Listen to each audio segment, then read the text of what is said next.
ജീവിതം എങ്ങനെ ജീവിക്കണം, ഇതായിരുന്നു ഭഗവാൻ പറഞ്ഞുകൊണ്ടിരുന്നത്. കർമ്മണ്യേവാധികാരസ്തേ മാ ഫലേഷു കദാചന മാ കർമ്മഫലഹേതുർഭൂർ മാ തേ സങ്കോസ്ത കർമ്മണി. ഒരാഴ്ച എല്ലാവരും മനനം ചെയ്തിട്ടുണ്ടാവുമെന്ന് വിചാരിക്കുന്നു. ഈ ശ്ലോകം ജീവിതത്തിൻ്റെ അടിസ്ഥാനമാണ്. ജീവിതം ദുഃഖങ്ങളില്ലാതെ മുന്നോട്ട് പോകണമെങ്കിൽ ഇതാണ് മനസ്സിലാക്കേണ്ടത്. ഈ 2-3 ശ്ലോകം ഭഗവത്ഗീതയുടെ മർമ്മങ്ങളാണ്. അപ്പം പലപ്പോഴും ഇപ്പോൾ എന്താ പറയുക, ഓരോ സീരിയലൊക്കെ തുടങ്ങുമ്പോൾ ഈ വക ശ്ലോകങ്ങൾ ഇത് നമ്മൾ കേട്ട് ഒരുപാട് സ്ഥലത്ത് പരിചയമുള്ള ശ്ലോകങ്ങളാണ്. ഇതിൻ്റെ യഥാർത്ഥമായിട്ടുള്ള അർത്ഥം നമ്മൾ കഴിഞ്ഞ ക്ലാസ്സിൽ ഗരുഡൻ്റെ കഥ പറഞ്ഞത് ഓർമ്മയുണ്ട്? അത്രയൊക്കെ ഓർമ്മയുണ്ട്. അതെപ്പോഴും ഓർമ്മിക്കാനുള്ളതാണ്, അടുത്ത ആൾക്ക് പറഞ്ഞു കൊടുക്കാനുള്ളതാണ്. എന്തെങ്കിലുമൊക്കെ ബുദ്ധിമുട്ട് വരുമ്പോൾ ഇതൊക്കെ നമ്മൾ എന്ത് കർമ്മം ചെയ്യാൻ പോകുമ്പോഴും ഭഗവാന് സമർപ്പിച്ചുകൊണ്ട് ഞാൻ എൻ്റെ എല്ലാ കഴിവുകളും പൂർണ്ണമായിട്ട് ഉപയോഗിച്ച് ആത്മാർത്ഥമായിട്ട് ഈശ്വര സമർപ്പണമായിട്ട് ചെയ്യുന്നുണ്ട്. ഇതിൻ്റെ റിസൾട്ട് എന്താണോ അത് ഭഗവാന്റെ ഇച്ഛ. വിട്ടുകൊടുക്കണം, അൺലോഡ് ചെയ്യാൻ പറയും. അപ്പോൾ നമുക്ക് ഒരു 1000 രൂപയുടെ അത്യാവശ്യം വന്നു എന്ന് വിചാരിക്കാം.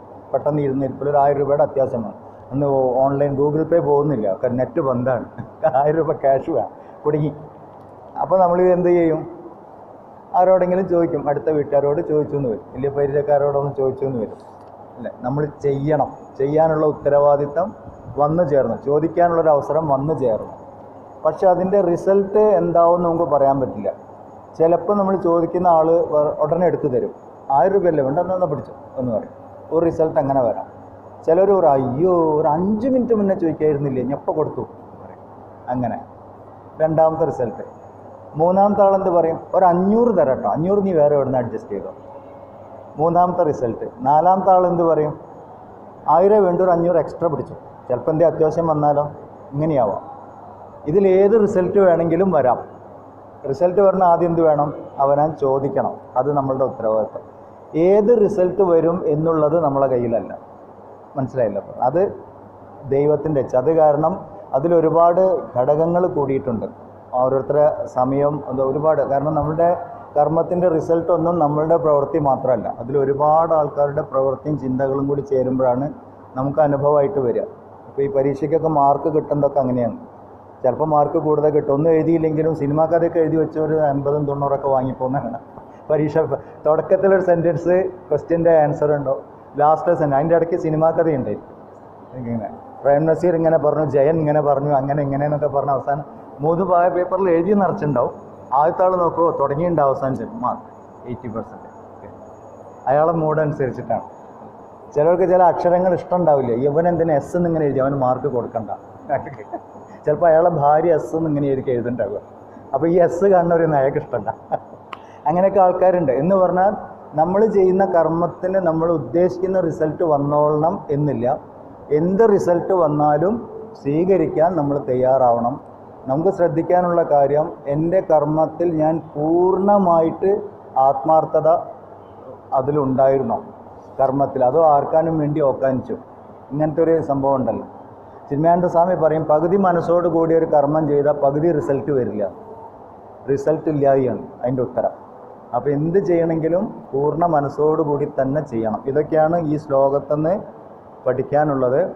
48ാമത്തെ ശ്ലോകം എങ്ങനെ ജീവിക്കണം എന്ന് ഭഗവാൻ പറയണം. യോഗസ്ഥകുരു കർമാണി സംഗം ത്യക്ത്വാ ധനഞ്ജയ സിദ്ധ്യോ സമോ ഭൂത്വാ സമത്വം യോഗ ഉച്യതേ. സമത്വം യോഗ ഉച്യത ഒന്ന് അണ്ടർലൈൻ ചെയ്തോളൂ. ചില വാക്കുകൾ നമ്മളെപ്പോഴും ഓർമ്മിക്കാനുള്ള. സമത്വം യോഗ ഉച്യതേ, ഈശ്വരനോട് ചേർന്നിരിക്കലാണ് ആ അവസ്ഥ. സമത്വം എന്ന് പറഞ്ഞാൽ നമ്മൾ ചെയ്ത പ്രവൃത്തിയുടെ റിസൾട്ട് അനുകൂലമോ പ്രതികൂലമോ ആയാലും മനസ്സിൻ്റെ സന്തുലനാവസ്ഥ നഷ്ടപ്പെടാതിരിക്കുക. അനുഭവങ്ങൾ, നമ്മൾ ചെയ്ത പ്രവൃത്തിയുടെ റിസൾട്ട് എന്ന് പറഞ്ഞാൽ നമ്മളുടെ അനുഭവങ്ങൾ. ഇപ്പം നമുക്ക് കിട്ടുന്ന അനുഭവമൊക്കെ എന്താണ്? മുമ്പെന്നോ ചെയ്ത പ്രവൃത്തിയുടെ ഫലങ്ങളാണ് ഇപ്പോൾ വരുന്നത്. കർമ്മവാസനകൾ ഇല്ലേ, കർമ്മഫലം അനുഭവത്തിൻ്റെ രൂപത്തിൽ തിരിച്ചു വരും. അതാണ് ഇപ്പോൾ അനുഭവിക്കുന്നത്. എന്ന് പറഞ്ഞാൽ ഇപ്പോൾ ഇത് അനുഭവിക്കാനുള്ള എന്തോ ഒരു കർമ്മം ഞാൻ മുമ്പ് ചെയ്തു വെച്ചിട്ടുണ്ട്. ഹിന്ദുവിൻ്റെ തിയറിയിൽ ഏറ്റവും നമുക്ക് ആശ്വാസം തരുന്ന തിയറികളിലൊന്നാണ് ഈ കർമ്മവാസനയും കർമ്മബലം. നമുക്ക് എന്തുണ്ടെങ്കിലും അവിടെ ഒരു ഉത്തരവുണ്ട് അതിന്. അത് നമ്മൾ ദൈവത്തിനെയല്ല കുറ്റം പറയാം. ഞാൻ ശ്രദ്ധിക്കേണ്ടതായിരുന്നു, കുറ്റബോധം തോന്നാൻ വേണ്ടിയിട്ടല്ല അത് പറയുന്നത്. നെക്സ്റ്റ് ലെവലിലേക്ക് പോകുമ്പോൾ എനിക്ക് മാറ്റിയെടുക്കാൻ പറ്റും. ഞാൻ എന്നെ മാറ്റിയാൽ, എൻ്റെ ചിന്തകളെ മാറ്റിയാൽ, എൻ്റെ പ്രവൃത്തിയെ മാറ്റിക്കഴിഞ്ഞാൽ എൻ്റെ അനുഭവം മാറും. ഇതാണ് ഭഗവാൻ പറയുന്നത്. ഉത്തരവാദിത്വം നമുക്കുള്ളതാണ്. ഇന്ന് നമുക്ക് ദുഃഖകരമായ ഒരു സിറ്റുവേഷൻ ഉണ്ടെങ്കിൽ ആദ്യം മനസ്സിലാക്കാനുള്ളത് ഇത് ഞാൻ മുമ്പ് ചെയ്ത ഏതോ കർമ്മത്തിൻ്റെ ഫലമായിട്ട് വന്നു ചേർന്നതാണ്. ആശ്വാസം എന്താന്ന് പറഞ്ഞാൽ ഇപ്പോൾ വേണ്ടതുപോലെ ഞാൻ പ്രവർത്തിച്ചു കഴിഞ്ഞാൽ ഭാവിയിൽ വരുന്ന ദുഃഖങ്ങളെ ഒഴിവാക്കാം. അപ്പോൾ ഇപ്പോഴെന്താണ് ഈ ഒരു അവസരം വന്നു ചേർന്നത്? ഭാവിയിലെ ദുഃഖങ്ങളെ ഒഴിവാക്കാനുള്ള അവസരമാണ്. എനിക്കെന്തിനാ ദുഃഖം എന്ന് ചോദിക്കുകയല്ല ചെയ്യാം. ഭാവിയിൽ വരാവുന്ന പ്രശ്നങ്ങളെ ഒഴിവാക്കാനുള്ള അവസരം. അമ്മ പറയുന്നൊരു ഉദാഹരണമുണ്ട്. പോകുന്ന വഴിക്ക്, ഇങ്ങനെ നടന്നു പോകുന്ന വഴിക്ക് കാലിനൊരു മുള്ള് തറച്ചു. അപ്പോൾ അയ്യോ കാലിന് മുള്ള് തറച്ചു. മുള്ളൊക്കെ എടുത്ത് മാറ്റി മുന്നോട്ട് നോക്കിയപ്പോഴാണ് വലിയൊരു കിടങ്ങ്, അവിടെ വലിയൊരു ഗർത്തം ഇരിക്കുന്നത്. അതെന്തോ ആലോചിച്ച് ഇങ്ങനെ പോവുമായിരുന്നു. കാലിന് മുള്ള് കൊണ്ടതുകൊണ്ടാണ് അതവിടെ കണ്ടത്, ഇല്ലെങ്കിൽ അതിൽ പോയി ചാടുക. ഇങ്ങനെ നമുക്ക് ജീവിതത്തിൽ ഓരോ പ്രതിസന്ധികൾ വരുമ്പം ചിലപ്പോൾ വലിയ വലിയ ട്രാജഡിയൊക്കെ വന്ന് വീഴും. ഓർമ്മിക്കാനുള്ളതാണ് എൻ്റെ കഴിവുകൾ. ഭഗവാൻ പറഞ്ഞ ഈ ശ്ലോകം ഓർമ്മിക്കാം. എതിർച്ചയോപപന്നം സ്വർഗദ്വാരം അപാവൃതം പറഞ്ഞ ശ്ലോകം ഓർമ്മിക്കാം. എല്ലാ അവസരങ്ങളും എല്ലാ അനുഭവങ്ങളും എനിക്ക് വന്നു ചേരുന്നത് എൻ്റെ കഴിവുകളെ പുറത്തേക്ക് കൊണ്ടുവരാൻ. എനിക്ക് പ്രതിസന്ധിയെ നേരിടാനുള്ള ധൈര്യമുണ്ട്, കഴിവുണ്ട്. അതെന്തിനാണ്? എൻ്റെ കർമ്മവാസനകളെ ശുദ്ധീകരിക്കാൻ അങ്ങനെ ഒരു അനുഭവം ആവശ്യമുണ്ട്. അത് കാരണം അത് വന്നു. അത് ദൈവത്തിനെ കുറ്റം പറഞ്ഞിട്ട് കാര്യമില്ല. പലപ്പോഴും നമ്മൾ ദൈവത്തിനെ കുറ്റം പറയും. ദൈവത്തിനെയല്ല കുറ്റം പറയേണ്ടത്. ഞാൻ എൻ്റെ കർമ്മങ്ങളെ ശുദ്ധീകരിക്കേണ്ടതുണ്ട്. ഇതാണ് മെസ്സേജ്. ഭഗവാൻ ഇങ്ങനെ വാട്സപ്പ് മെസ്സേജ് തരില്ല. ഭഗവാന്റെ മെസ്സേജൊക്കെ അനുഭവങ്ങളിൽ കൂടെ വരിക. നമ്മളതിനെ ഇൻ്റർപ്രിറ്റ് ചെയ്യണം വേണ്ട വിധത്തിൽ. ഇങ്ങനെയൊക്കെ ഉണ്ട്. പണ്ട് ഈ അമിതാഭ് ബച്ചൻ ഓഡീഷന് പോയൊരു കഥ പറയും. അമിതാഭ് ബച്ചൻ ഓഡീഷന് പോയ സമയത്ത് ഈ കുതിരമുഖം ആർക്ക് കാണും, ആൾക്കാർ കാണുമെന്ന് ചോദിച്ചു അമിതാഭ് ബച്ചനോട്. ഇന്നൊരു ഇൻഡസ്ട്രി കൊണ്ടു നടക്കുന്ന പുള്ളിയാണ്. അപ്പോൾ ആ സമയത്ത് തളർന്നിരുന്ന് പോയല്ലോ, ദൈവം എന്തിനാ എന്നെ ഇങ്ങനെ സൃഷ്ടിച്ചത്? യേശുദാസ് പണ്ട് ARന്ന് റിജക്റ്റ് ചെയ്തു എന്നുള്ളൂ. യേശുദാസിൻ്റെ ശബ്ദം ഇതൊക്കെ ഉണ്ടായ കഥയാണ്. അന്ന് എൻ്റെ ശബ്ദം ഒരു വസ്തുനും ആകാമെന്നും പറഞ്ഞിട്ട് അവിടെ ഇരുന്നിരുന്നെങ്കിൽ. നമുക്ക് യേശുദാസ് അല്ല, നമ്മളെല്ലാവരും പ്രിയപ്പെട്ട ദാസേട്ടൻ. ഈ ദാസേട്ടനായത് മൂപ്പര് പാടിയോണ്ട്, അല്ലെങ്കിൽ ആരെങ്കിലും അറിയാം? ആരും അറിയില്ല. എത്രയും നന്നായിട്ട് പാടുന്നവരുണ്ട് ഒരു മൂലയിൽ ഇരുന്നിട്ട് ആരും കേൾക്കാതെ. മാക്സിമം ഒരു എന്തെങ്കിലും ഒരു റീല് ചെയ്ത് കിട്ടും. കണ്ടവർ കണ്ടു, ഇല്ലെങ്കിൽ ഇല്ല, അത്രയേ ഉള്ളൂ. പക്ഷെ അങ്ങനെയല്ല. ഡെഡിക്കേഷൻ, ഫുൾ ആത്മാർപ്പണം പറയും. നമ്മൾ സ്വയം ഭഗവാന് സമർപ്പിച്ചുകൊണ്ട് മുന്നോട്ട് പോകണം. ഇതാണ് എനിക്ക് ചെയ്യാനുള്ളത്. അതിൻ്റെ റിസൾട്ട് വന്നോളും. അതാണ് പറയുന്നത്. യോഗസ്ഥക്കുരു കർമാണി സംഘം ത്യക്വാ ധനഞ്ജയ സിദ്ധ്യസിദ്ധ്യോ സമോ ഭൂത സമത്വം യോഗ ഉച്യതേ. സമത്വം യോഗ ഉച്യതേ. അതാ എല്ലായിടത്തും പൂജാമുറിയിലോ അടുക്കളയിലോ എവിടെ വേണമെങ്കിലും എഴുതി ഒട്ടിച്ചിടാം. സമത്വം യോഗ ഉച്യതേ. ആരെങ്കിലും എന്തെങ്കിലും പറഞ്ഞു കേട്ട് ഡിസ്റ്റർബ് ആകുമ്പോൾ ഉടനെ ഓർമ്മിക്കാൻ ഞാൻ ദൈവത്തിൽ നിന്ന്, എൻ്റെ ഉള്ളിലെ ദൈവീകമായ ശക്തിയിൽ നിന്ന് ഞാൻ അകന്നു പോകുന്നു. അതിനെ തിരിച്ചു കൊണ്ടുവരണം. എന്ത് വേണം? മനസ്സ് സ്റ്റഡിയാക്കി വെക്കണം. എപ്പോഴും സ്റ്റഡിയായിട്ട്. സമത്വം. നമ്മൾ ഷഡ്സമ്പത്തി പഠിച്ചപ്പം തിദീക്ഷ എന്നൊരു പദം പഠിച്ചിരുന്നു, ഓർമ്മയില്ലേ? തിദീക്ഷ, ശമം ദമം ഉപരമം തിദീക്ഷ, ശ്രദ്ധ സമാധാനം. അപ്പോൾ തിദീക്ഷ അനുകൂലമോ പ്രതികൂലമോ ആയ അവസരങ്ങളിൽ മനസ്സിൻ്റെ സന്തുലനാവസ്ഥ നഷ്ടപ്പെടാതിരിക്കാനുള്ള കഴിവ്. ഇതാണ് ഈശ്വരനിലേക്ക് എത്താൻ വേണ്ട ആദ്യത്തെ ഗുണം. ഭഗവാൻ പല സ്ഥലത്തും തിദീക്ഷ തിദീക്ഷ എന്ന് പറയും. നമ്മളിപ്പോൾ എങ്ങനെയാണ്? ഒരു സ്ഥലത്ത് നാമം ചൊല്ലാൻ പോയി, നാമം ചൊല്ലാം, എന്നെ ഇങ്ങനെ ഇടിച്ചു, കംപ്ലൈൻ്റാണ്. അപ്പം നാമം ചെല്ലല്ല, ഇരുന്ന സ്ഥലം മാറി. സപ്താഹത്തിന് വരുമ്പോഴൊക്കെയാണ് ഈ പ്രശ്നമുള്ളത്. ഞാൻ ഇവിടെ ഇരുന്നിരുന്നു, ചായ കുടിച്ച് വന്നപ്പോഴേക്കും നീ കയറിയിരിക്കുകയാണ് അവിടെ. സമത്വം യോഗ ഉച്ചയൊക്കെ കഴിഞ്ഞു, ഏതോ വഴിക്ക് പോയി. ഇരിക്കുന്ന സ്ഥലം ഇപ്പോൾ ഇവിടെ ഇരുന്നാലും അവിടെ ഇരുന്നാലും കേൾക്കുന്ന ഒരു കാര്യമല്ലേ. സമത്വം നഷ്ടപ്പെടേണ്ട ഉള്ളിൽ, അതാ നോക്കണം എപ്പോഴും. അപ്പോൾ ഈയിടെ ഇവിടെ വന്നിരുന്നപ്പോൾ ഇതുണ്ടായ സംഭവം കേട്ടോ. ഈ അടുത്തിടെ നമ്മളെ നവരാത്രി പരിപാടിക്ക് ഒരമ്മ വന്നിരുന്നു. നമ്മളെ കൂട്ടത്തിലുള്ള അമ്മീനിയാണ്. അപ്പം എൻ്റെ വൈഫ് അവിടെ ഇരിക്കുന്നുണ്ട്. അപ്പോൾ അവരോട് അവിടെ പേഴ്സൊക്കെ വെച്ചു. എന്നിട്ട് അവളോട് പറഞ്ഞു, ഞാൻ ഒന്ന് തൊഴുതിട്ട് വരട്ടെ, ഒന്ന് നോക്കണേ.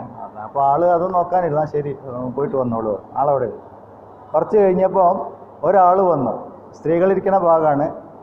ആൾ നല്ല ഷർട്ടും പാൻ്റൊക്കെ ഇട്ടിരുന്നു. ഈ പേഴ്സ് എടുത്ത് മാറ്റി വെച്ചിട്ട് അവിടെ ഇരുന്നു. അപ്പോൾ അവൾ പറഞ്ഞു അവിടെ ആളിരിക്കുന്നുണ്ട് കേട്ടോ. ഞാനെന്താ ആളല്ലേ? മിണ്ടിയില്ല. ഗുരുവായൂരപ്പം കഴിഞ്ഞ് അടുത്ത ഗുരുവായൂരപ്പം അടുത്ത് വന്നിരിക്കുന്നു. അവൻ എന്തോ ഭാഗ്യല്ലേ. എന്തൊരു ധിക്കാരം നോക്കൂ. അത്രയും ചെയർ കാലിയുണ്ട്. എന്നാൽ ശരി മാറിയിരിക്കട്ടെ, അല്ലേ എനിക്കിവിടെ ഇരുന്നാലേ കാണുള്ളൂ. എന്തെങ്കിലും ഒരു ഇല്ല, അങ്ങനെയൊന്നുമില്ല. ഞാനെന്താ ആളല്ലേ? അപ്പോൾ അങ്ങനത്തെ ആൾക്കാരുണ്ട്. വരുന്നത് അമ്പലത്തിലാണ്, ഭഗവാന്റെ മുന്നിലാണ്. സമത്വം യോഗ ഉച്ചത, നമ്മളെ മനസ്സിൻ്റെ ബാലൻസ് പോകുന്നുണ്ട്. അതാണ് ഒന്നാമത്തെ കാര്യം. ഭഗവാൻ പറഞ്ഞു അങ്ങനെ ആവരുത്, സമത്വം വേണം. എപ്പോഴാണ് സമത്വം ഉണ്ടാവുക? അതിൻ്റെ സൂത്രമാണ് ആദ്യത്തെ വരികളിൽ പറഞ്ഞത്. യോഗസ്ഥ കുരു കർമാണി, കർമ്മങ്ങൾ ചെയ്യുമ്പോൾ യോഗസ്ഥനായിരിക്കണം. യോഗത്തിൽ ഉറച്ചിരുന്നു കൊണ്ട് കർമ്മങ്ങൾ ചെയ്യൂ. എന്താണ് യോഗം? കർമ്മങ്ങളിലും അനുഭവങ്ങളിലും അഹങ്കാരം ചേരാതിരിക്കലാണ്. കർമ്മങ്ങളിൽ അഹങ്കാരം ചേരുന്നതിന് നമ്മൾ കർത്തൃത്വം എന്ന് പറയും. അനുഭവങ്ങളിൽ അഹങ്കാരം ചേരുന്നതിന് ഭോക്തൃത്വം എന്ന് പറയും.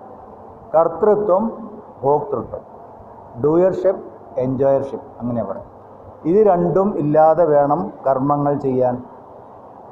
ഇപ്പോൾ നമ്മളെന്തേ ചെയ്യുമ്പോൾ ഞാൻ ചെയ്തില്ല, ഞാൻ വെള്ളം തിളപ്പിച്ചു, ഞാൻ ചായ ഉണ്ടാക്കി. സാധാരണ ഉദാഹരണം പറയാം, ഞാൻ ചായ ഉണ്ടാക്കി.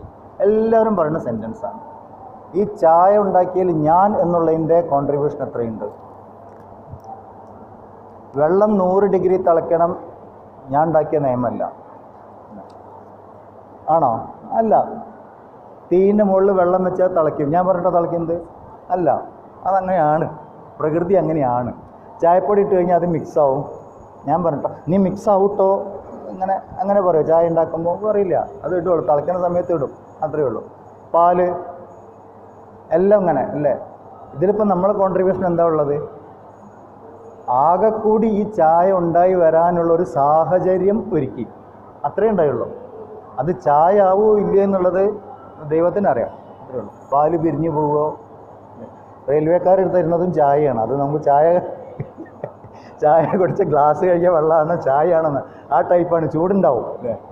ഗരം ഗരം ചായ പറഞ്ഞുകൊണ്ട് ഗരം തന്നെ ഉണ്ടാവുള്ളൂ. അത് ചായയാണെന്നുള്ള നമ്മൾ വിചാരിക്കണം, ഓ ചായ ആണ് എന്ന് നമ്മൾ വിചാരിച്ച് കുടിക്കണം.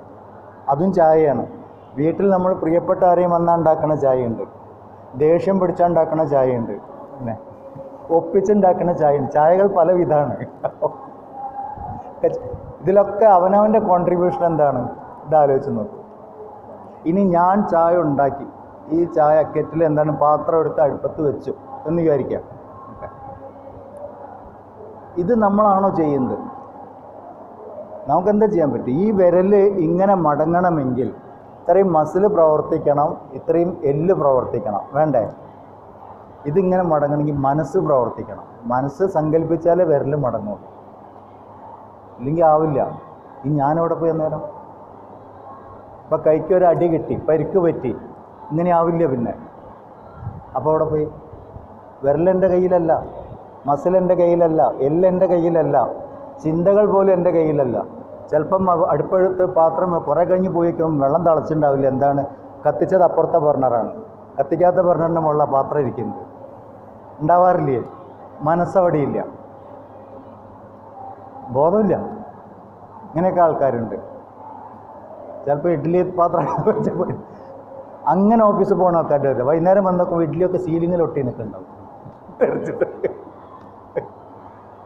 ബോധമില്ല. അപ്പം മനസ്സ്, ഇന്ദ്രിയങ്ങൾ, അവയവങ്ങൾ, സാഹചര്യം, വസ്തുക്കൾ ഇതെല്ലാം കൂടി ചേരുമ്പോഴേ ചായ എന്നൊരു പ്രോഡക്റ്റ് പുറത്തു വരുന്നുള്ളൂ.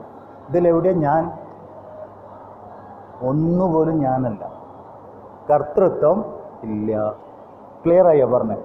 നമ്മളുടെ ഒരു പ്രവൃത്തിയിലും കർത്തൃത്വം ചേരാൻ പാടില്ല. ഇതാ ഭഗവാൻ പറഞ്ഞു. നമുക്ക് മാക്സിമം ചെയ്യാനുള്ളത് സാഹചര്യങ്ങൾ ഒരുക്കാൻ അവനവൻ എന്താണോ ചെയ്യാൻ പറ്റുന്നത് അത് ചെയ്യാം. അപ്പം അഹങ്കാരം മാറും. കർത്തൃത്വം മാറിക്കഴിഞ്ഞാൽ ഇതുപോലെ തന്നെ അനുഭവം. ഇപ്പം നമ്മൾ പറഞ്ഞോളൂ, അനുഭവത്തിൽ ഭോക്തൃത്വം എന്ന് പറയാം. ഞാൻ അനുഭവിക്കുന്നു എന്ന്. ഞാൻ എന്നത് ശരിക്കും അനുഭവിക്കുന്നുണ്ടോ? അതാണ് അടുത്ത ചോദ്യം. ദുഃഖമുണ്ടായി, ദുഃഖം എപ്പോഴാണുള്ളത്? ആ ദുഃഖകരമായ സംഭവത്തിനെ കുറിച്ച് ഞാൻ ഓർമ്മിക്കുമ്പോൾ മാത്രമേ എനിക്ക് ദുഃഖമുള്ളൂ, ഇല്ലെങ്കിൽ ദുഃഖമില്ല. ശരിയല്ലേ പറഞ്ഞത്? ഒന്നുമില്ലേ നമുക്ക് ദുഃഖമല്ലേ എന്ന് പറഞ്ഞാൽ മനസ്സ് ആ വിഷയവുമായിട്ട് ചേരുമ്പോൾ മാത്രമേ നമുക്ക് ദുഃഖമുള്ളൂ. അപ്പോഴും നമുക്ക് ദുഃഖമുണ്ടോ? അപ്പോഴും ഇല്ല. ഞാൻ ദുഃഖിക്കുന്നു എന്ന് ഞാൻ അറിയുമ്പോഴേ എനിക്ക് ദുഃഖമുള്ളൂ, അല്ലെങ്കിൽ ദുഃഖമില്ല. ഇതൊക്കെ നമ്മളെ ജീവിതത്തിൽ നിന്നായി പറയുന്നത്. ഇല്ല, നമുക്ക് ദുഃഖകരമായൊരവസ്ഥയിൽ നമ്മൾ പോയിരുന്നു എന്ന് വിചാരിക്കാം, പക്ഷേ നമ്മളെ മനസ്സ് വേറെ എങ്ങോട്ടോ പോയി, അപ്പോൾ ദുഃഖം ഉണ്ടാവില്ല. ഇനി വേറെ എങ്ങോട്ടോ പോയെന്നില്ല, ആ പോയത് നമ്മൾ അറിയാതിരിക്കാം. വേറെ എന്തെങ്കിലും, ഇപ്പം ഈ ശകുന്തള ദുഷ്യന്തനെ ആലോചിച്ചിരുന്നു, ദുഷ്യന്തൻ വന്നത് കണ്ടതേ ഇല്ല, അതിൻ്റെ പ്രശ്നങ്ങളൊക്കെ ഉണ്ടായി. പറഞ്ഞത് എന്താണ്? മനസ്സ് എവിടെയുണ്ടോ, അഹങ്കാരം എവിടെ പോയി ചേരുന്നു, അത് മാത്രമേ നമ്മൾ അനുഭവമായിട്ട് അനുഭവിക്കുന്നു, അല്ലെങ്കിൽ നമുക്കത് അനുഭവമേ അല്ല. വേറൊരാളുടെ ദുഃഖം നമുക്ക് അനുഭവമായിട്ട് വരാത്ത എന്തുകൊണ്ടാണ്? എപ്പോഴും ശ്രദ്ധിച്ചിട്ടുണ്ടോ? ഒരു വീട്ടിലൊരു മരണമുണ്ടായി, നമ്മളവിടെ പോയി അവരെ ആശ്വസിപ്പിക്കാനൊക്കെ, എന്തുകൊണ്ടാണ് നമുക്ക് ആശ്വസിപ്പിക്കാൻ പറ്റുന്നത്? ആ അനുഭവം എനിക്ക് നേരിട്ടിട്ടില്ല, ആ വ്യക്തിയുടെ അനുഭവം ഞാൻ കാണുന്നു, എന്നിൽ നിന്ന് അകലെയാണത്. അപ്പോൾ ആ വ്യക്തി എത്രത്തോളം ഇൻറ്റൻസായിട്ട് അത് ദുഃഖം അനുഭവിക്കുന്നു അത്ര എനിക്ക് വരില്ല എന്തായാലും. കാരണം ഞാൻ മാറിയിട്ടാണ് നിൽക്കുന്നത്, എൻ്റെ അഹങ്കാരം അതിൽ പൂർണ്ണമായിട്ട് ചേർന്നിട്ടില്ല. നമ്മളൊക്കെ അനുഭവമല്ലേ അത്, സാറില്ല കേട്ടോ, വിഷമിക്കേണ്ട കേട്ടോ എന്നൊക്കെ നമ്മൾ ഒരാളോട് പറയുന്നു. ഇപ്പോൾ ഒരാൾ വിഷമിക്കുമ്പോൾ ആ സെയിം പ്രശ്നം അവനവനാണെങ്കിലോ നമ്മൾ ആശ്വസിപ്പിക്കാൻ വേറെ ആളെ കൊണ്ടുവരണം. ഉപദേശിക്കാൻ വളരെ എളുപ്പമാണ് പറയും, കാരണം എന്താണ്, ഉപദേശിക്കുന്ന ആൾ ഇത് അനുഭവിക്കുന്നില്ലല്ലോ, ഇതാണ് സംഭവം. അപ്പം നമ്മൾ അഹങ്കാരം ചേരുമ്പോഴേ ഉള്ളൂ. ഭോക്തൃത്വം സകല അനുഭവങ്ങളിലും നമ്മളുടെ അഹങ്കാരം അതുമായിട്ട് ചേരുമ്പോൾ മാത്രമേ നമുക്ക് സുഖവും ദുഃഖവും ഉണ്ടാവുന്നുള്ളൂ. അപ്പോൾ ഒരു അനുഭവം ഉണ്ടാകുമ്പോൾ നമ്മൾ ആദ്യം ഓർമ്മിക്കാനുള്ള, ഇത് അനുഭവിക്കുന്നത് മനസ്സും ബുദ്ധിയും കൂടി ചേർന്നിട്ടാണ്, ഞാനല്ല. ക്ലിയറായല്ല പറഞ്ഞത്? മനസ്സിൻ്റെ ദുഃഖം എൻ്റെ ദുഃഖം, ബുദ്ധിയുടെ ദുഃഖം എൻ്റെ ദുഃഖം. ഈ പ്രശ്നമാണ് നമ്മളുടെ പ്രശ്നം. അവരുടെ പ്രശ്നം ഞാൻ എൻ്റെ പ്രശ്നമായിട്ട് കരുതി. മനസ്സും ബുദ്ധിയും ചേർന്ന് ദുഃഖിക്കുന്നത് ഞാൻ അറിയുന്നു, നമ്മൾ കാഴ്ചക്കാർ മാത്രമാണ്.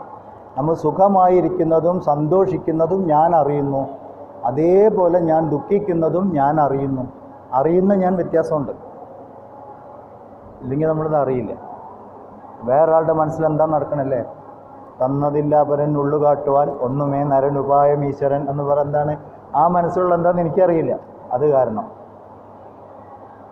നമ്മളുടെ അഹം അവിടെ ചേർന്നിട്ടില്ല. ഇതാണ് എപ്പോഴും. അപ്പോൾ ഒരു പ്രവൃത്തി ചെയ്യുമ്പോഴും ഒരു അനുഭവം വരുമ്പോഴും നമ്മൾ ഇങ്ങനെയാണ് ചിന്തിക്കേണ്ടത്, മനസ്സും ബുദ്ധിയും കൂടി അതിനോട് ചേർന്നതാണ് ഞാൻ കണ്ടുകൊണ്ടിരിക്കുന്നത്. കാണുന്ന ഞാൻ അതുമായിട്ട് ചേർന്ന് ഒട്ടിപ്പോയി. ഈ ഒട്ടിച്ചേരുന്നതിനാണ് സംഘം എന്ന് പറഞ്ഞു. ഭഗവാൻ പറഞ്ഞു, സംഘം തെക്വാ ധനഞ്ജയ, നീ ഇതുമായിട്ടുള്ള താതാത്മ്യം ഉപേക്ഷിക്കൂ. എന്തൊക്കെയായിട്ട്? കർമ്മങ്ങളിലും കർമ്മഫലത്തിലുമുള്ള താതാത്മ്യം, ഐഡൻറ്റിഫിക്കേഷൻ, കർത്തൃത്വ ഭോക്തൃത്വങ്ങൾ ഉപേക്ഷിക്കൂ. തെക്വാ, ഉപേക്ഷിച്ചിട്ട് കർമ്മങ്ങൾ ചെയ്യൂ. ഇപ്പം കർമ്മം ചെയ്യുമ്പോൾ അഹങ്കാരമില്ലാതെ ചെയ്യണം, അനുഭവങ്ങൾ വരുമ്പോൾ അഹങ്കാരമില്ലാതെ അനുഭവിക്കണം. അഹങ്കാരമില്ലാതെ അനുഭവിക്കാൻ പറ്റില്ല. നമുക്ക് അഹങ്കാരമില്ലാത്തൊരു സ്റ്റേജ് നമുക്ക് ഡെയിലി ഉണ്ട്. നമ്മൾ അഹങ്കാരമില്ലാതിരിക്കുന്ന അവസ്ഥ എപ്പോഴാണ്?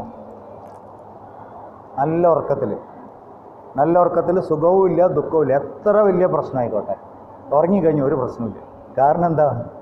മനസ്സും ബുദ്ധിയും പ്രവർത്തിക്കുന്നില്ല. അത് ബീജാവസ്ഥയിലേക്ക്, നമ്മൾ സുഷുപ്തി അവസ്ഥയെക്കുറിച്ച് പഠിക്കും. ബീജാവസ്ഥയിലേക്ക് വന്നു, അഹങ്കാരമില്ല, ഞാൻ ഉണ്ടോ ഇല്ലയെന്ന് പോലും അറിയില്ല. ഉണർന്നാലേ അറിയുള്ളൂ, ഞാൻ ഉണ്ടായിരുന്നു. അപ്പം ഞാൻ ഇല്ലാത്തൊരവസ്ഥയിൽ, അഹങ്കാരം ഇല്ലാത്തൊരവസ്ഥയിൽ നമുക്ക് സുഖവും ഇല്ല ദുഃഖവും ഇല്ല, ടോട്ടൽ സ്റ്റിൽനെസ് അല്ല, നിശ്ചലതയാണ്, നിശബ്ദമാണ്, ആനന്ദമാണ്. നല്ല ഉറക്കത്തിൽ നല്ല ആനന്ദമാണ്. അതാണ് എല്ലാവർക്കും ഉറങ്ങാൻ തോന്നുന്നത്. ഇപ്പോൾ ക്ലാസ്സിലിരിക്കുമ്പോഴും നമ്മൾ അങ്ങനെയില്ലേ, ആനന്ദം അനുഭവിച്ചിരിക്കുന്ന ഒരുപാട് ആൾക്കാരില്ലേ? കണ്ണൊക്കെ തുറന്നാലും അങ്ങനെ പറ്റും. സ്കൂളിൽ പഠിക്കുമ്പോഴൊക്കെ കാണാമല്ലോ, ഫിസിക്സ് കെമിസ്ട്രീൻ്റെ ക്ലാസ്സിലൊക്കെ മുന്നിൽ ഇങ്ങനെ ഇരിക്കുന്നുണ്ടാകുമ്പോൾ അയാൾ മാഷ് വിചാരിക്കും നല്ല സൂപ്പറായിട്ട് ശ്രദ്ധിക്കുന്നുണ്ടല്ലോ. ഇപ്പം വൈകുന്നേരം PT ക്ലാസ് ചെയ്യാനുള്ള കാര്യങ്ങളാണ് ആലോചിക്കാൻ പറ്റില്ല. അപ്പം അങ്ങനെയുണ്ട്. മനസ്സ് എങ്ങോട്ടൊക്കെ പോയിക്കൊണ്ടിരിക്കും. അഹങ്കാരമില്ലാത്ത സമയത്ത് ആനന്ദമാണ്. ഇതാണ് ഓർമ്മിക്കുക. ഉണർന്നിരിക്കുമ്പോൾ അഹങ്കാരമില്ലാതെയാണ് ജീവിക്കണമെങ്കിലോ ആനന്ദം. ഉണർന്നിരിക്കുമ്പോൾ ആനന്ദത്തോട്, ബ്ലിസ്ഫുൾ ലൈഫ്, ഈഗോലെസ് ലൈഫ്, ഇത് എത്തിച്ചേരുക എന്നുള്ളതാണ് നമ്മളുടെ ലക്ഷ്യം. ഭഗവത്ഗീത പറയുന്ന ലക്ഷ്യം. അല്ല ഞാൻ ഭഗവത്ഗീത പഠിച്ചു, എന്നെ വേണേ ഒന്ന് കൺട്രോൾ കിട്ടോ, ഇങ്ങനെ ആ മട്ടിൽ ഇങ്ങനെ നടക്കരുത്. അങ്ങനെ നടക്കുന്ന ആൾക്കാരുണ്ട്. നാരായണീയം പഠിച്ചു, ഭാഗവതം പഠിച്ചു, ഭഗവത്ഗീത പഠിച്ചു. ഞാൻ ഭഗവത്ഗീത ഒക്കെ പഠിച്ചു കഴിഞ്ഞു. ഇപ്പോൾ നാരായണീയം തുടങ്ങിയിട്ടുണ്ട്. ഇതിലേതെങ്കിലും ഒന്ന് പഠിച്ചാൽ പോലെ നല്ല പോലെ. ഇതൊക്കെ പറയുന്നത് എന്തിനാണ്? അഹങ്കാരമില്ലാതെ ജീവിക്കൂ. സുഷുപ്തി അവസ്ഥയിൽ എങ്ങനെയാണോ അതേ അവസ്ഥയിൽ നമ്മൾ ജാഗ്രത അവസ്ഥയിൽ കരുതി കുട്ടി അഹങ്കാരമില്ലാതെ ജീവിക്കാൻ പറ്റില്ല. ഒന്നാമത്തെ കാര്യം. വിശപ്പ്, ദാഹം ഇതൊക്കെ നമ്മൾ അറിയണമെങ്കിൽ ദേഹത്തിനോട് ബന്ധം ഉണ്ടാവണം, അല്ലേ? അഹങ്കാരമില്ലാതെ ജീവിക്കൂ. ജീവിതമെല്ലാം മായയാണ്, ഇതൊക്കെ മായാ ലീലയാണ് എന്നൊക്കെ പറഞ്ഞ് ആചാര്യൻ അവിടെ പോയിട്ട് പിന്നെ ദക്ഷിണ ചോദിച്ചു വന്നു. ഒരു ദിവസത്തെ സത്സംഗം പറയാം 5000 രൂപ കേട്ടോ, 10000 രൂപ കേട്ടോ. ഇതൊക്കെ മായ പറഞ്ഞ ആൾ അവിടെ പോയിട്ട് പൈസ ചോദിച്ചു വന്നത് ഈ അമ്പലത്തിലുണ്ടായിട്ടുണ്ട്. വർഷങ്ങൾക്ക് മുമ്പേ ഒരാൾ ദക്ഷിണ ചോദിച്ച് പ്രശ്നം ഉണ്ടാക്കിയ സമയം എനിക്ക് നേരിട്ട് അറിയുന്ന കാര്യം. അമ്പലം പറഞ്ഞ് ദക്ഷിണയൊക്കെ അദ്ദേഹത്തിന് കൊടുത്തു, സംഗതിയൊക്കെ സെറ്റിലായി. ഇപ്പോൾ അദ്ദേഹത്തിൻ്റെ വാശിയുണ്ട്. അവിടെ വന്നു ചേർന്ന ഭക്തജനങ്ങൾ സമർപ്പിച്ച ദക്ഷിണ മുഴുവൻ എനിക്കുള്ളതാണ്. അപ്പോൾ അമ്പലത്തിന് വരുമാനം വേണ്ടേ? അതില്ല. ഇതെത്ര കാലം പറഞ്ഞാൽ എന്താ? സ്ഥാനം, മാൻ, ധൻ യേ സബ് झूठ है. ഇതിനോടൊന്നും വേണ്ട. സ്ഥാനം, മാനം, ധനം ഒന്നും ശരിയല്ല, സത്യമല്ല. ഇത് പറഞ്ഞതിന് പൈസ ചോദിച്ചു വാങ്ങി, വഴക്ക് കൂടി വാങ്ങി. അതാണ് ഇപ്പോഴത്തെ പല സ്വാമിമാരുടെയും ലക്ഷ്യം. ഇതൊക്കെ ഓർമ്മിക്കണം. ഈ അഹങ്കാരം എപ്പോഴാണ് നമ്മളെ വന്ന് പിടിക്കുക എന്നുള്ളത് നമുക്കറിയില്ല. അഹങ്കാരം ഉള്ളിടത്തോളം കാലം നമുക്ക് മരണഭയം ഉണ്ടാകും. അതാണ് അടുത്ത സ്റ്റേജ്. എല്ലാ ഭയത്തിൻ്റെയും റൂട്ട് മരണഭയമാണ്. എന്തുകൊണ്ടാണ് മരണഭയം വരുന്നത്? ഞാൻ ഇല്ലാതെയാകുമോ എന്നുള്ളതാണ് മരണഭയം. ഞാൻ എന്ന് പറഞ്ഞാൽ എന്താണ്? അഹങ്കാരം. ഇത് പല വിധത്തിലുണ്ട്. ഞാൻ പ്രസിഡൻ്റാണ്, ഇലക്ഷനിൽ ഞാൻ പ്രസിഡൻ്റ് അല്ലാതെ ആയാലോ എൻ്റെ പ്രസിഡൻറ്റ് മരിച്ചു പോകും എന്ന് പറഞ്ഞാൽ എൻ്റെ വ്യക്തിത്വത്തിൻ്റെ ഒരു ഭാഗം മരിച്ചു പോകും. പ്രമോഷൻ, ട്രാൻസ്ഫർ, വീട് മാറൽ, അത് ഇത് എല്ലാം. ഒരാൾ നമ്മളെക്കുറിച്ചൊരു മോശം പറഞ്ഞാൽ പോലും നമുക്ക് ഇൻസൾട്ടായിട്ട് തോന്നുന്നത് എൻ്റെ അഹങ്കാരത്തിനെവിടെയോ അത് ചെന്ന് തട്ടി വേദനിച്ചു. അപ്പോഴേ നമ്മൾ പ്രതികരിക്കുള്ളൂ. അപ്പോൾ ഞാൻ അറിയാതെ എന്നെ പറ്റി ആൾക്കാർ എവിടേക്കോ ഇരുന്ന് എന്തൊക്കെയോ പറയുന്നുണ്ടോ. എനിക്ക് പ്രശ്നമല്ല അത്, കാരണം ഞാൻ കേൾക്കണില്ല. പക്ഷെ ഞാൻ ഇങ്ങനെ പോകുന്ന വഴിക്ക് ആ പോണ ആളുണ്ടല്ലോ, അയാൾ പുറത്തൊക്കെ ഇങ്ങനെ തന്നെയാണ്, ആൾ ശരിയല്ല. ഇത് അവർ പറഞ്ഞോട്ടെ, പക്ഷേ ഇത് ഞാനൊന്ന് ഇത്തിരി കേട്ടോന്ന് വിചാരിക്കാം. പിന്നെ ആ പറഞ്ഞ ആളോടും കേട്ട ആളോടും എനിക്ക് ദേഷ്യമായി. കാരണം എന്താണ്? എന്നെ കുറ്റം പറഞ്ഞു. അതെൻ്റെ അഹങ്കാരത്തിന് എവിടെയോ ചെന്ന് കൊണ്ടു. അപ്പോഴേ എനിക്ക് വേദനിക്കുള്ളൂ. നമുക്ക് തീർച്ചയായും പലപ്പോഴും നമ്മളുടെ ജീവിതത്തിൽ ഇൻസൾട്ട് വരുന്നതും വിഷമങ്ങൾ വരുന്നതും ആൾക്കാർ കുറ്റം പറയുന്നതൊക്കെ നമ്മൾക്ക് അഹങ്കാരം ഉണ്ടോ എന്നറിയാനുള്ള അവസരമാണ്. ദൈവം ഇങ്ങനെ ഒരു ടെസ്റ്റ് ഇട്ടു തന്നു. നിന്നെ അനലൈസ് ചെയ്യും. നിങ്ങൾക്ക് വേദനിച്ചു, ഇനി ശരിയാവാണ്ട് കേട്ടോ, ഇനി ശരിയാവാണ്ട്. ഇതാണ് ക്ലിയർ ആവുണ്ടല്ലോ പറഞ്ഞത്. നമ്മൾ ജീവിതം മുഴുവൻ ഇതാ കേൾക്കാൻ പോകുന്നത്. നല്ലത് പറയുന്നവർ വളരെ കുറവാണ്, വേണ്ടാത്തത് പറയുന്നത് ആലോചിച്ച് പറയും. പലർക്കും പല ഭാവനയാണ്. അവരൊക്കെ പല സിനിമയിൽ സ്ക്രിപ്റ്റ് എഴുതാനൊക്കെ പോകണം, അത്ര ഭാവനയാണ്. ഇവിടെ വെച്ചിട്ട് കഥ ട്വിസ്റ്റ് ചെയ്ത് പറയുന്നൊന്നും നമുക്ക് പറയാൻ പറ്റില്ല. അങ്ങനത്തെ ആൾക്കാരുണ്ട്. പറഞ്ഞോട്ടെ, അവർക്ക് നല്ല ഭാവം, ദൈവത്തോട് നന്ദി പറയാം, അവർ നന്നായി വരട്ടെ, സാഹിത്യകാരന്മാരാവട്ടെ. ഇങ്ങനെ പറ്റുള്ളൂ. അഹങ്കാരം നമ്മളെ കുത്തുന്നുണ്ടെങ്കിൽ ഉറപ്പിക്കാം, ഞാൻ ഭക്തനായി മാറിയിട്ടില്ല, ഞാൻ ഭക്തൻ്റെ വേഷം കെട്ടിയിട്ടുള്ളൂ. ഭക്തനായിട്ട് മാറണമെങ്കിൽ ഞാൻ ഈശ്വരനോട് അടുക്കണം. ഈശ്വരനോട് അടുക്കണമെങ്കിൽ എന്ത് വേണം? സംഘം ത്യക്ത്വ, ഇതുമായിട്ടുള്ള താതാത്മ്യം ഇല്ലാണ്ടാവണം. സകല കർമ്മങ്ങളും ഈശ്വരനിൽ സമർപ്പിച്ച് ചെയ്യണം, പൂർണ്ണ സമർപ്പണം. ഇപ്പോൾ പറഞ്ഞ പോലെ ശരീരം എൻ്റെ കയ്യിലല്ല, മനസ്സെൻ്റെ കയ്യിലല്ല, ബുദ്ധി എൻ്റെ കയ്യിലല്ല. ഇത് മൂന്നും കൂടി ചേരുമ്പോഴേ ഒരു അനുഭവം, ഒരു കർമ്മം ഉണ്ടാവുന്നുള്ളൂ. ഇത് മൂന്നും എൻ്റേതല്ല, അപ്പോൾ ആ കർമ്മം എൻ്റേതല്ല. ക്ലിയർ അല്ല? ഗരുഡൻ പക്ഷിയെ കൊണ്ടുപോയ പോലെ, അത് ഗരുഡൻ്റെ റോള് പക്ഷി അവിടെ എത്തിക്കുക എന്നുള്ളതായിരുന്നു. പക്ഷേ ഗരുഡൻ പോയത് രക്ഷിക്കാനാണ്. നേരെ കൊണ്ടു കൊടുത്തത് ഓർമ്മയുണ്ടല്ലോ അല്ലേ? കഴിഞ്ഞ ആഴ്ചത്തെ കഥ എപ്പോഴും ഓർമ്മിക്കണം ഈ കഥ. പലപ്പോഴും നമ്മൾ രക്ഷിക്കാൻ വേണ്ടി ചെയ്യുന്ന പലതും നമ്മൾ വിചാരിച്ച പോലെ ആവില്ല, ഉൾട്ടയായിരിക്കും. പക്ഷെ അത് പിന്നെ എന്തെങ്കിലും നല്ലതിനായിട്ട് വരും. കാരണം നമ്മൾ അറിയാണ്ട് ചെയ്യുന്ന, നമ്മളെ കൊണ്ട് പ്രകൃതി ചെയ്യിപ്പിക്കുന്നതാണ്. ഇതൊക്കെ ഓർമ്മിക്കണം. എന്നിട്ട് എന്ത് വേണം? രണ്ട് കാര്യം പറഞ്ഞു. ആത്മാർത്ഥമായിട്ട് ചെയ്യണം, കർത്തൃത്വ ഭോക്തൃത്വങ്ങളില്ലാതെ കർമ്മം ചെയ്യണം, കർമ്മഫലത്തിനോടുള്ള ആസക്തി സംഘം ഇല്ലാണ്ടാവണം. എന്നിട്ട് എന്ത് വേണം? ജയ പരാജയങ്ങളിൽ സമഭാവനയോടെ കർമ്മങ്ങൾ ചെയ്യുക. ആദ്യം പറഞ്ഞ കർമ്മണ്യേവാധികാരസ്ഥേ മാബലേഷു കഥാചി. ഇതിൻ്റെ റിസൾട്ട് എന്തായാലും ഞാൻ അതിനെ സമമായിട്ട് ചിന്തിക്കും, കാണും. ജയം പരാജയം എന്നുള്ളത് നമ്മൾ കൊടുക്കുന്ന ലേബലാണ്. ജയവും പരാജയവും എന്ന് പറഞ്ഞിട്ടൊരു സംഭവം ഇന്ത്യയിലില്ല. ഒരു അനുഭവം മാത്രമുള്ളത്. ഈ അനുഭവത്തിന് നമ്മൾ കൊടുക്കുന്ന പേരാണ് ജയം പരാജയം. 50% കൂടുതൽ കിട്ടി ജയിച്ചു, 50% താഴെ കിട്ടി തോറ്റു. ആരാ പറഞ്ഞത്? ആ 50 എന്നുള്ള റെഫറൻസ് പോയിന്റ് വെച്ച ആളായി പറയുന്നത്. ക്ലിയർ ആവുണ്ടല്ലോ? ഞാൻ ശ്രമിച്ചു, ഇതാണ് റിസൾട്ട്. ഞാൻ ഇതേപോലെ ശ്രമിച്ചാൽ ഇതേ റിസൾട്ട് തന്നെയാണ് വരിക. അപ്പം എന്ത് വേണം? ശ്രമത്തിൽ മാറ്റം വരുത്തണം, പ്രൊസീജിയറിൽ മാറ്റം വരുത്തണം. എവിടെയാണോ എനിക്ക് തെറ്റിപ്പോയത് ആ തെറ്റ് തിരുത്തണം. ഈ തെറ്റ് തിരുത്തിയാൽ ഓട്ടോമാറ്റിക് റിസൾട്ട് മാറിക്കോളും. ഇപ്പോൾ നമ്മളൊരു പാട്ട് പഠിക്കാൻ പോവുകയാണ്, ഒരു സ്ഥലത്ത് സ്ഥിരമായിട്ട് തെറ്റുണ്ട്, നമുക്കത് തെറ്റും വീണ്ടും അതേപോലെ തന്നെയാണ് പ്രാക്ടീസ് ചെയ്യുന്നതെങ്കിലോ ആ തെറ്റ് അങ്ങനെ തന്നെ ഉണ്ടാവും. കുറേ കഴിഞ്ഞാൽ ത്രോട്ട് മസിൽ പോലും അങ്ങനെയാവും, അങ്ങനെ പാടാൻ പറ്റുള്ളൂ, അങ്ങനെയാവും. പക്ഷേ ഇവിടെയാണ് എനിക്ക് തെറ്റുന്നത്, ഇത് ഞാൻ മാറ്റണം. ഇതുവരെ ഞാൻ പരിശീലിച്ചത് തെറ്റി, ഇനി ഞാൻ ശരിക്കും പരിശീലിക്കണം. എങ്ങനെയാണോ വേണ്ടത് അങ്ങനെ നമ്മൾ പരിശീലനം മാറ്റി കഴിഞ്ഞാലോ അവിടെയൊന്നും നമ്മൾ മാറ്റേണ്ട ആവശ്യമുള്ളൂ, റിസൾട്ട് മാറിക്കോളും. ഇതാണ് ജീവിതത്തിൽ വേണ്ടത്. എവിടെയാണോ നമുക്ക് തെറ്റിപ്പോകുന്നത്, കർമ്മങ്ങൾ എപ്പോഴും അങ്ങനെയാണ്. തീരുമാനങ്ങൾ എടുക്കും, നടപ്പിൽ വരുത്തും, മിസ്റ്റേക്ക് വരും, റിസൾട്ട് വരും. റിസൾട്ട് വന്നാൽ ഉടനെ അനലൈസ് ചെയ്യുക. നമ്മൾ ഇരുന്നിങ്ങനെ മോങ്ങാൻ പാടില്ല. എവിടെയാണ് പറ്റിപ്പോയത്, ഞാൻ പഠിച്ചത് പോരാ, അല്ലെങ്കിൽ ഞാൻ ചെയ്തത് പോരാ, ഞാൻ സംസാരിച്ചത് ശരിയായില്ല, തിരുത്തണം. തിരുത്തലുകൾ ജീവിതത്തിൽ എപ്പോഴും ആവശ്യമാണ്. ജീവിതത്തിൽ തിരുത്തലുകൾ വരുത്താതെ കൊണ്ട് മാത്രം നശിച്ചു പോയ ജന്മങ്ങളാണ് ഭീഷ്മരും കർണനും ഒക്കെ. ഇവരൊക്കെ ജീവിതത്തിൽ ദശരഥൻ, ഇവരൊക്കെ ഒന്ന് മാറ്റി ചിന്തിച്ചിരുന്നെങ്കിൽ ഇന്ന് ഈ മഹാഭാരതവും രാമായണമൊന്നും നമുക്ക് പഠിക്കേണ്ട ആവശ്യം വരില്ലായിരുന്നു. ഇവർ കടുംപിടുത്തം പിടിച്ചു നിന്നു, ഞാൻ മാറില്ല എന്താണെന്നുള്ളത്. ശ്രീകൃഷ്ണൻ പോയിട്ട് പറഞ്ഞു നോക്കി, ഒരുവിധമൊക്കെ പറഞ്ഞു നോക്കി, ഒരു രക്ഷയും ഞാൻ അനങ്ങില്ല, ഇത് എൻ്റെ ശബ്ദമാണ്, ഞാൻ മാറില്ല. അപ്പോൾ പറഞ്ഞതിൻ്റെ ശബ്ദത്തെ തെറ്റാണ്, ഒന്ന് മാറ്റി പിടിക്കുക, ഞാൻ മാറില്ല. ഈ വാശി, അറിവിൻ്റെ വെളിച്ചത്തിൽ നമ്മളെടുത്ത തീരുമാനങ്ങൾ തെറ്റാണെന്ന് മനസ്സിലാവുമ്പോൾ അത് തിരുത്തണം. അല്ലേ?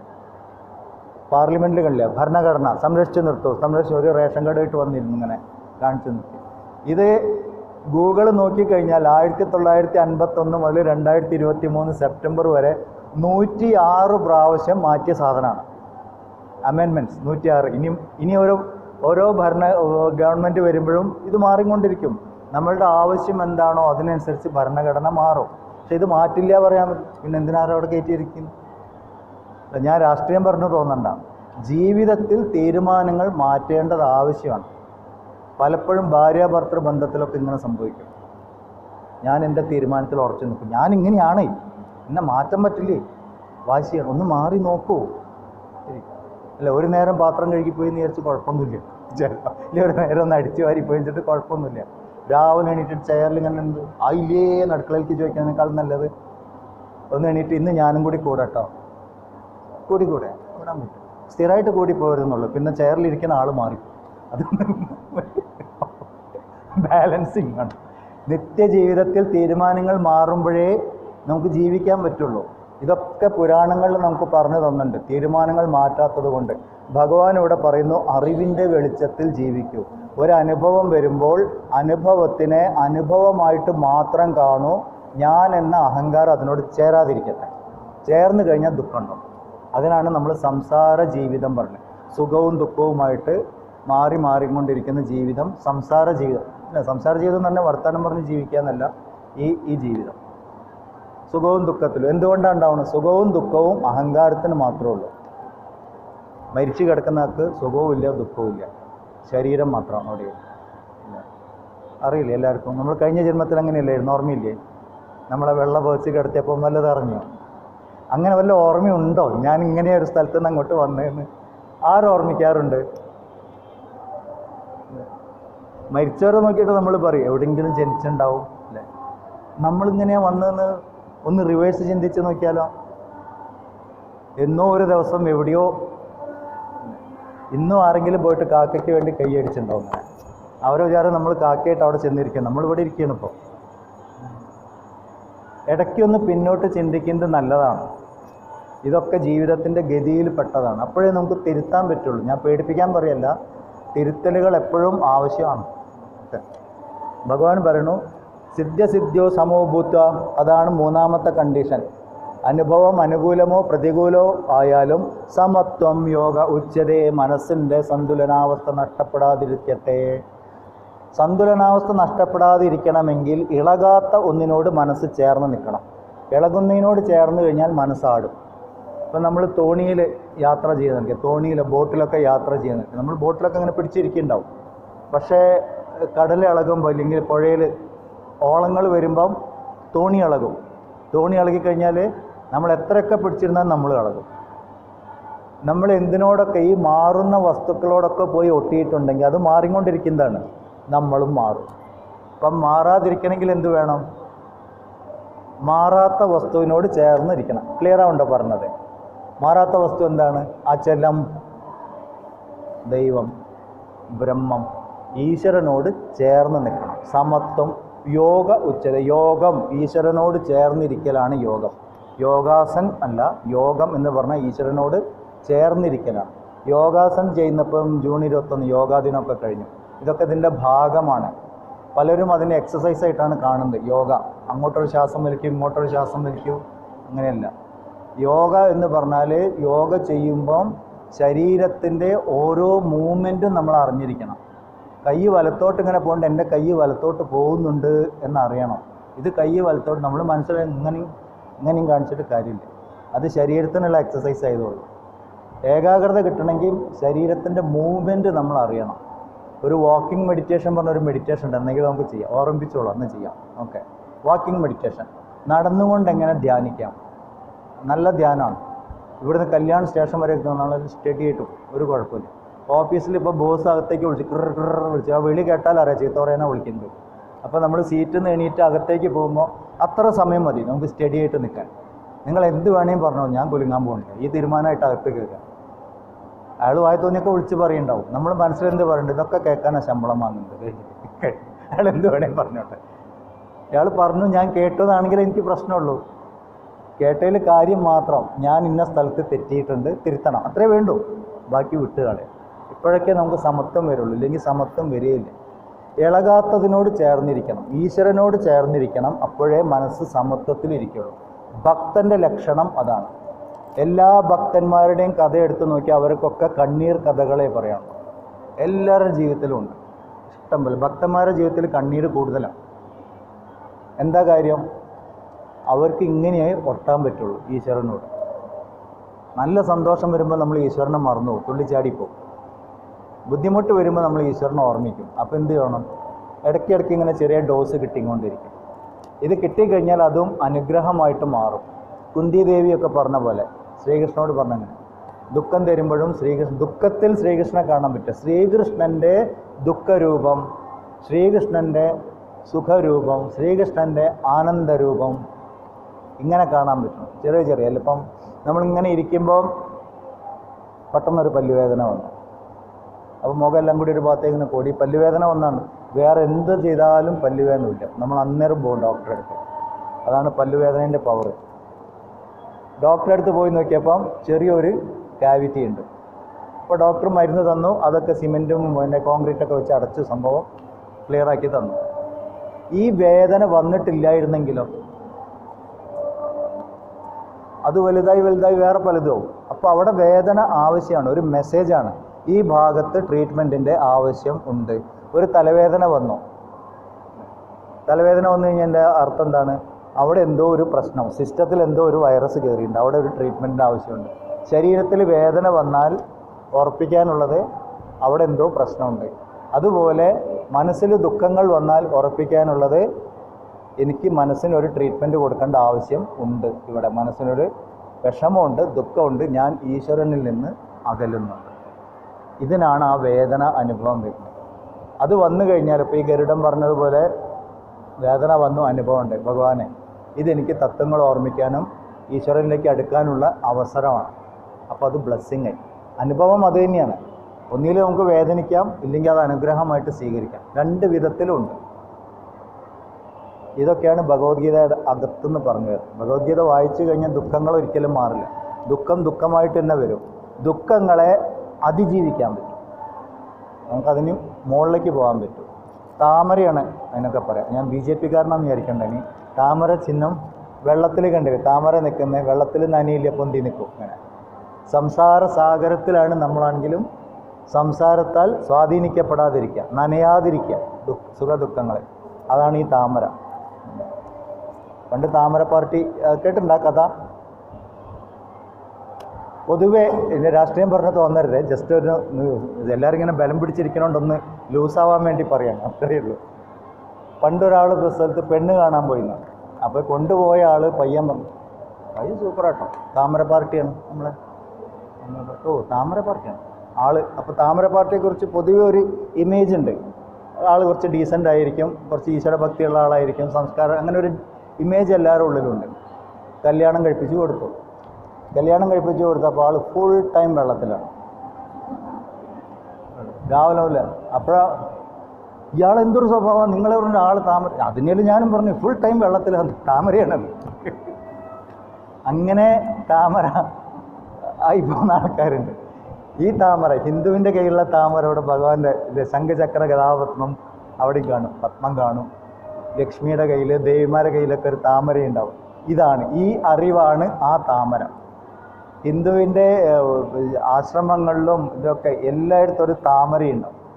അറിവിൻ്റെ താമരയാണ്, സംസാരത്തിൽ നിന്നും മാറി നിൽക്കാനുള്ള അറിവ്. അതൊക്കെയാണ് താമര നമുക്ക് കാണിച്ചു തരുന്നത്. ഓക്കെ, താമരക്കണ്ണൻ ഇല്ലേ, പങ്കജാക്ഷൻ ഈശ്വരനെ. അപ്പോൾ താമരക്കണ്ണൻ കണ്ണിങ്ങനെങ്ങനെയുള്ള കണ്ണാണ്, അതങ്ങനെയല്ല അതിൻ്റെ അർത്ഥം.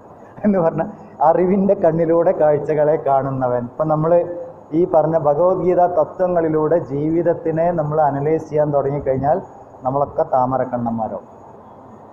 ക്ലിയറായല്ല? ഓക്കെ. എന്നാൽ ഇങ്ങനെ ചെങ്കണ്ണ് വരും എന്നല്ല പറഞ്ഞതിൻ്റെ അർത്ഥം, അറിവിൻ്റെ വെളിച്ചത്തിൽ കൂടെ ഇത് കാണാൻ തുടങ്ങും. ഓക്കെ. അപ്പോൾ ഈ 47, 48 ഞാൻ 2 ദിവസമായിട്ട് ഈ 2 ശ്ലോകം പറഞ്ഞോളൂ. ഇത് ജീവിതത്തിൻ്റെ മർമ്മമാണ്. ഇത് വേണം ഓർമ്മിക്കാൻ. ദൂരേണ ഹ്യവരം കർമ്മ ബുദ്ധിയോഗ ധനഞ്ജയ ബുദ്ധൗ ശരണമന്വിച്ച കൃപണാഫലഹേതവഃ. ധനഞ്ജയ, കർമ്മം കർമ്മയോഗത്തേക്കാൾ അത്യന്തം നികൃഷ്ടമാണ്. നീ ബുദ്ധിയെ ആശ്രയിക്കൂ.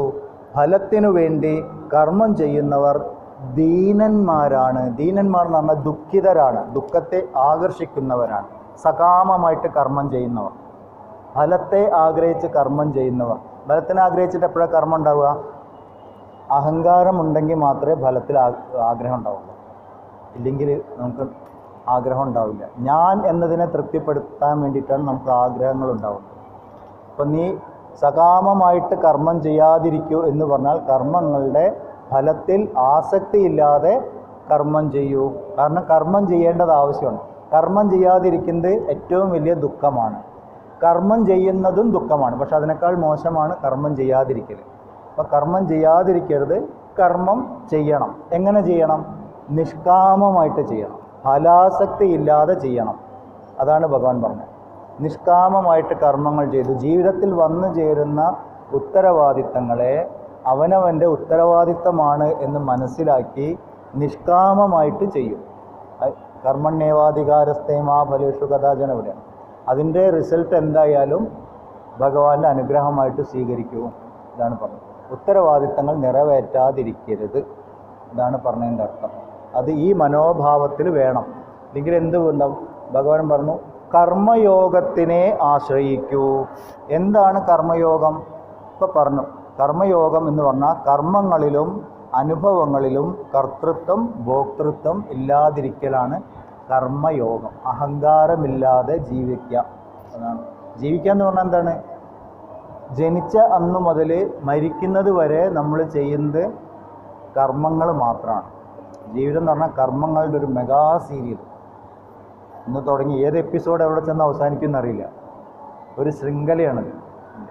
ഈ ഓരോ കർമ്മങ്ങളിലും അഹങ്കാരമില്ലാതെ നമുക്ക് ചെയ്യാൻ പറ്റുകയാണെങ്കിൽ ആ ജീവിതം മുഴുവൻ ഈശ്വര ആരാധനയായിട്ട് മാറി.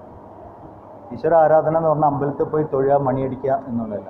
ഉത്തരവാദിത്തങ്ങളെ കർത്തൃത്വ ഭോക്തൃത്വം ഇല്ലാതെ ചെയ്തു തീർക്കലാണ് ഈശ്വര ആരാധന.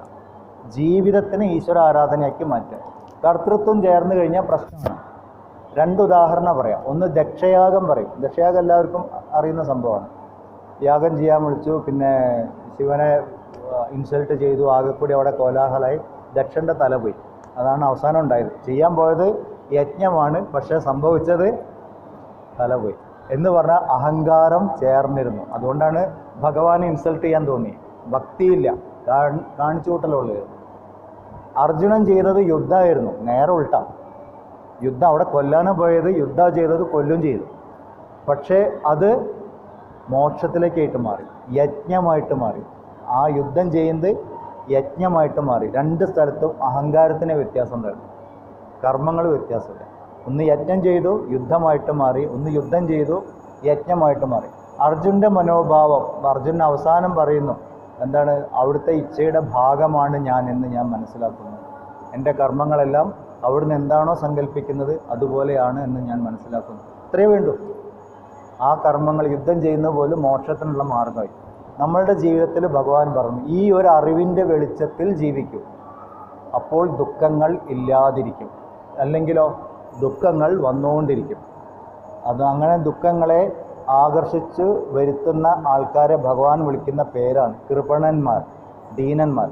അർജുനൻ ആദ്യം പറഞ്ഞു കാർപ്പണ്യദോഷ അപഹത സ്വഭാവ.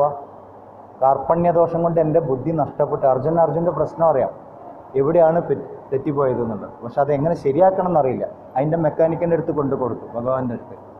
നമ്മളൊക്കെ പ്രശ്നം, ദുഃഖങ്ങൾ വരുമ്പോൾ, പ്രശ്നങ്ങൾ വരുമ്പോൾ ഓർമ്മിക്കാനുള്ളത് ഈ കാർപ്പണ്യദോഷമാണ് എൻ്റെ പ്രശ്നം. ഞാൻ സകാമമായിട്ടാണ് ജീവിക്കുന്നത്, നിഷ്കാമമായിട്ട് ജീവിക്കാൻ ഞാൻ പഠിച്ചിട്ടില്ല, അതുകൊണ്ട് എനിക്ക് പ്രശ്നങ്ങളുണ്ടാകുന്നു. ഇതാണ് ഓർമ്മിക്കാനുള്ളത്. അവനവന് വന്നു ചേർന്ന ഉത്തരവാദിത്തങ്ങൾ ചെയ്യാം. അപ്പോൾ വീട്ടമ്മയാണെങ്കിൽ വീട്ടമ്മയുടെ ഉത്തരവാദിത്തങ്ങൾ, നല്ല ഭാര്യയാവുക, നല്ല മകളാവുക, എന്താ പറയുക, നല്ല സഹോദരിയാവുക, നല്ല ഉദ്യോഗസ്ഥയാവുക, ഇതൊക്കെ നമുക്ക് ചെയ്യാൻ പറ്റും. ഒരേ വ്യക്തിയിലാണ് ഇതൊക്കെ, അറിവിൻ്റെ വെളിച്ചത്തിൽ. അപ്പോൾ ആ കർമ്മവാസനകളെല്ലാം ക്ഷയിച്ച് പോകും. കർമ്മവാസനകൾ ക്ഷയിക്കുന്നതനുസരിച്ച് നമ്മളുടെ ഉള്ളിലെ ഈശ്വരീയമായ ശക്തിയെ നമ്മൾ തിരിച്ചറിയാൻ തുടങ്ങും. അതാണ് ജീവിതം, അതിനുള്ള അവസരമാണ് ജീവിതം. ഇതാണ് ഇത്രയും പറഞ്ഞ ശ്ലോകങ്ങളിലൊക്കെ പറഞ്ഞിരിക്കുന്നത്. 50-ാമത്തെ ശ്ലോകം. ബുദ്ധിയുക്തോ ജഹാദേഹ ഉഭേ സുഹൃത ദുഷ്കൃതേ തസ്മാത് യോഗായ യുജ്യസ്വ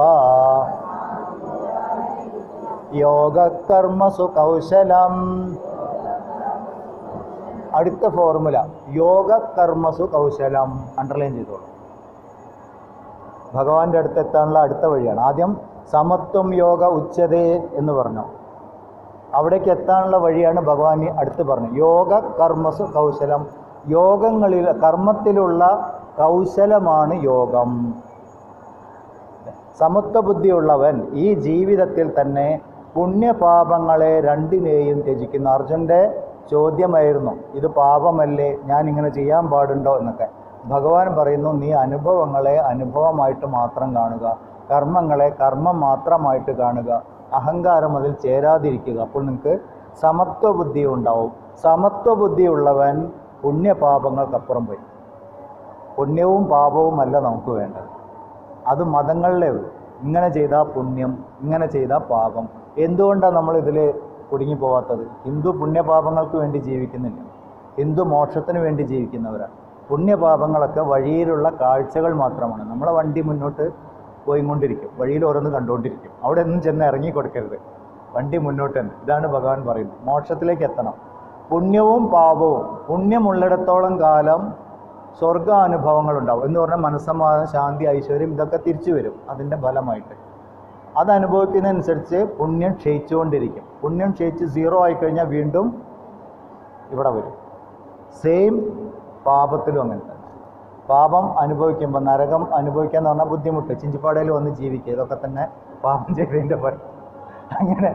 ഇങ്ങനെയൊക്കെ വന്ന് ജീവിച്ച് കുറേ കാലം ബുദ്ധിമുട്ടുമ്പം പാപഫലങ്ങൾ കുറഞ്ഞ് 0 ആവുമ്പോൾ വീണ്ടും മനുഷ്യനാവും. അപ്പോൾ ഇവിടുന്ന് നമ്മൾ മോക്ഷം എന്നുള്ള ലക്ഷ്യത്തിലേക്ക് നീങ്ങണം. അങ്ങോട്ട് പോയാലും തിരിച്ചു വരവുണ്ട്, ഇങ്ങോട്ട് പോയാലും തിരിച്ചു വരവുണ്ട്. അതുകൊണ്ട് ഭഗവാൻ പറഞ്ഞു, പുണ്യത്തിലേക്കും പാപത്തിലേക്കും പോകരുത്, സ്ട്രെയിറ്റ് മോക്ഷത്തിലേക്ക് പോകട്ടെ. സമത്വം യോഗ ഉച്ചതേ. അങ്ങോട്ട് പോകാനുള്ള വഴിയാണ് യോഗ കർമ്മസു കൗശലം. യോഗ കർമ്മസു കൗശലം എന്ന് പറഞ്ഞാൽ കർമ്മങ്ങളെ, കർമ്മവാസനകൾ വരാത്ത വിധം കർമ്മം ചെയ്തുകൊണ്ട് ജീവിക്കുക. അതിനെ ക്ഷയിപ്പിച്ച് കളയുക. കർമ്മത്തെ ക്ഷയിപ്പിക്കുന്നതിനാണ് കൗശലം എന്ന് പറഞ്ഞത്. ഇപ്പോഴത്തെ കൗശലം പറഞ്ഞാൽ എന്താണ്? അന്യൻ്റെ പോക്കറ്റിൽ കിടക്കുന്ന കാശ് എൻ്റെ പോക്കറ്റിൽ വന്ന കൗശലം. അതാണ് ഇപ്പം നമ്മൾ പഠിക്കുന്നത്. ഭഗവാൻ പറയുന്ന കൗശലം അതല്ല. അവനാൻ കൊണ്ടുവന്ന ഡിപ്പോസിറ്റ് കർമ്മവാസനകളെ ക്ഷയിപ്പിച്ച് കളയും. എങ്ങനെ ക്ഷയിപ്പിക്കണം?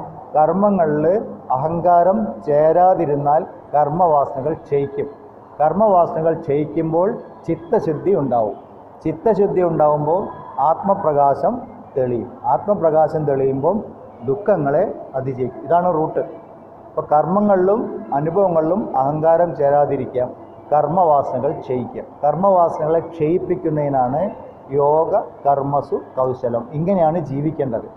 കർമ്മവാസനകളെ ക്ഷയിപ്പിക്കുന്ന വിധത്തിൽ ജീവിക്കുകയാണെങ്കിൽ ആ വ്യക്തി കൗശലം ഉള്ള ആളെ. അതാണ് ഭഗവാൻ. അല്ലാതെ ഈ കണ്ണിങ് എന്ന അർത്ഥത്തിലല്ല. ബുദ്ധി ഉപയോഗിച്ച് ജീവിക്കും, അറിവിൻ്റെ വെളിച്ചത്തിൽ ജീവിക്കും. കർമ്മവാസനകളെ ക്ഷയിപ്പിച്ച് കളയും. കർമ്മവാസനകൾ എങ്ങനെ ക്ഷയിപ്പിക്കാം? കർമ്മവാസനകളാണ് അനുഭവമായിട്ട് വരുന്നത്.